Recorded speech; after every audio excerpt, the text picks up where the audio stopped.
Welcome to First Garden, New Gardener. I'm Holly Baird.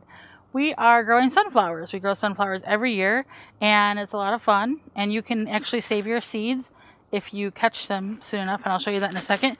But this is one sunflower that's a volunteer. It's probably from the bird seed, we're assuming, or who knows, maybe even from last year. But it's got a nice great start to it. And then there's another one there too. Now these are seeds that we saved from previous years, and when you save your sunflower seeds, you want to make sure that they're nice and firm. If they're a little bit squishy, they're not going to do well. So you want to catch them. If you want to save your own sunflower seeds, you want to make sure you harvest that sunflower head and let it dry out sooner than later, especially because if you wait too long, the squirrels or birds might get to it. So let me pull out a sunflower seed here. We don't know exactly what varieties these are because we just grow them as they are. But here's, oh, that's going to become another volunteer, hey? So here is one, and as you can see, it's like nice and dry and firm, just like a sunflower seed would be. Now you can plant these in some sort of method if you want. They're pretty easy to plant. All you do is you just decide where you want to put it.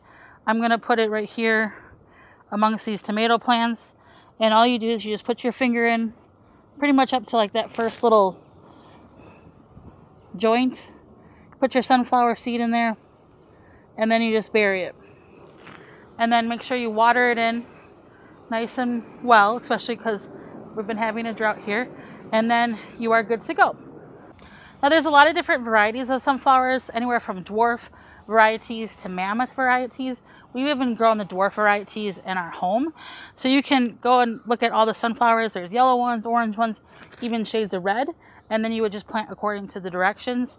But we just save ours from year to year, and we plant them so that we have a nice, beautiful harvest come the end of the summer. Thanks for watching. Join me again. Like and subscribe for more. For more information, please visit thewisconsinvegetablegardener.com.